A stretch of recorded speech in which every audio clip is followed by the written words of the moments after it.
हम अक्सर सुनते हैं कि कुछ भी किया जा सकता है, लेकिन पड़ोसी नहीं बदल सकते। वे जैसा भी है उसके साथ निभाना मजबूरी हो जाती है। ऐसा ही एक पड़ोसी भारत को मिल गया है। बंटवारे के बाद से ही पाकिस्तान ने तरक्की की राह छोड़ आतंक की फसल काटनी शुरू कर दी थी। कश्मीर पर बुरी नज़रें गड़ाई।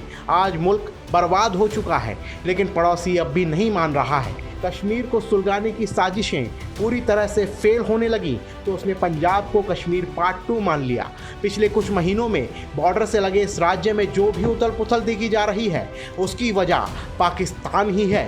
जी हाँ, दुबई में 30 साल के एक ट्रक ड्राइवर को अचानक पंजाब भेजने के पीछे कोई और नहीं, पाकिस्तान की एजेंसी ISI थी। 1993 में अमृतसर के जुल्लूपुर खेड़ा में जन्मे अमृतपाल ने 12वीं तक की पढ़ाई की थी और 2012 में काम के लिए दुबई चला गया। भारत के बाहर रह रहे खालिस्तानी समर्थकों की मदद से पाक एजेंसी ने अमृतपाल सिंह का ब्रेन वॉश कर उसे अपना मोहरा बना लिया। अधिकारियों का कहना है कि पाकिस्तान ने ही पंजाब को आतंकवाद के अंधेरे में झोंकने की साजिश रची है। ऐसे समय में जब पाकिस्तान में अमृतपाल सिंह के खिलाफ एक्शन शुरू हो गया है, तब उसके पीछे की कहानी भी खुलकर सामने आ गई है।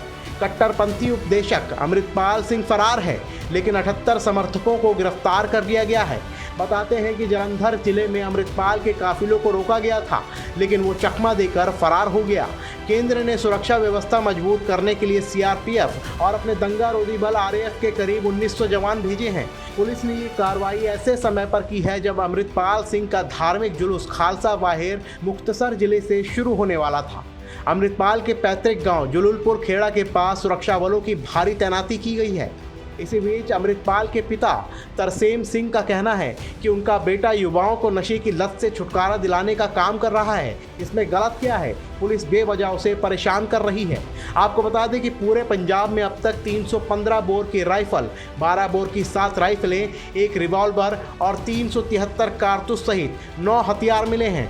ये तो अमृतपाल का आज है, लेकिन अतीत कैसा था? दरअसल अमृतपाल सिंह की कहानी शुरू होती है दुबई से। आपको बता दें कि अमृतपाल सिंह को पिछले साल वारिस पंजाब डे का प्रमुख बनाया गया था। इस संगठन की स्थापना एक्टर और कार्यकर्ता दीप सिद्धू ने की थी। पिछले साल फरवरी में एक सड़क दुर्घटना में उनकी मौत हो गई थी। अधिकारियों का कहना है कि अमृतपाल सिंह का पाकिस्तानी खुफिया एजेंसी ISI और विदेश में मौजूद आतंकवादी समूह के साथ सीधा और घनिष्ठ संबंध है। गृह मंत्री अमित शाह को धमकी दे चुका अमृतपाल पंजाब में अशांति फैलाने की कोशिश में था। वो सिख युवाओं का ब्रेन वॉश करने में जुट गया था। कट्टरपंथी उपदेशक को ब्रिटेन में रह रहे खालिस्तानी आतंकी अवतार सिंह खांडा का करीबी माना जाता है। अमृतपाल दुबई में ट्रक ड्राइवर हुआ करता था। ISI की उस पर नज़र पड़ी और उसे केंद्र में रखकर पंजाब को सुलगाने की साजिश तैयार की गई। वो आते ही जर्नैल सिंह भिंडरावाले की तरह भारत से अलग खालिस्तान की मांग करने लगा।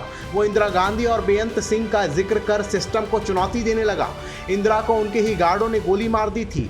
दिलावर सिंह नाम के शख्स ने आत्मघाती हमले में पूर्व CM बेअंत सिंह की हत्या कर दी थी। ऐसे में ये कट्टरपंथी उपदेशक धमकी देने लगा कि पंजाब में कई दिलावर तैयार बैठे हैं। वो मीडिया से बातचीत में खुलेआम भारत में रहकर भारत को तोड़ने की बात करता रहा। उसने भारत के खिलाफ हथियार उठाने की बात करते हुए सिखों की भावनाओं के साथ खेलने की कोशिश की। उन्हें बरगलाने लगा। उनसे कहा कि पंजाब के लोग ही केवल सिखों पर हुकूमत करेंगे। वो पहनावे से लेकर हाव भाव में आतंकी जर्नैल सिंह भिंडरावाले की नकल कर रहा था, जिसे ऑपरेशन ब्लू स्टार में मार दिया गया था। उसके इंटरनेशनल सिख यूथ फेडरेशन के प्रमुख लखवीर सिंह रोड़े के साथ संबंध पता चले हैं, जो RDX विस्फोटक समेत हथियारों की तस्करी के मामले में भारत में वांछित है। अमृतपाल की कुंडली निकालते समय अधिकारियों को पता चला कि जब वो दुबई में था तो वो रोड़े के भाई जसवंत के संपर्क में था। ISI की राह पर अमृतपाल ने अपना संगठन खड़ा करने के लिए अमृत संचार की मदद ली थी। बाद में उसने खालसा वाहिर नाम से कैंपेन शुरू किया और गांव-गांव जाकर अपना संगठन मजबूत करने लगा। पंजाब के मसले की बात पर धर्म की आड़ लेकर वो सिखों को सरकार के खिलाफ भड़काने लगा। समाज के गरीब और सीधे साधे युवक उसके बहकावे में आने लगे। वो धार्मिक अनुष्ठान के नाम पर निराश युवाओं की फौज तैयार करने लगा। अधिकारियों का कहना है कि उसके लोगों ने बुजुर्गों और दिव्यांगों के बैठने के लिए कुछ फर्नीचर रखने के लिए 2 गुरुद्वारों में तोड़फोड़ भी की थी। उसका मकसद पंजाब को फिर से आतंकवाद की तरफ ले जाना था, जिससे बाहर आने में देश को बड़ी कुर्बानी देनी पड़ती। अधिकारियों का साफ साफ तौर पर कहना है कि सिंह के संगठन को पाकिस्तान से फंडिंग हो रही थी।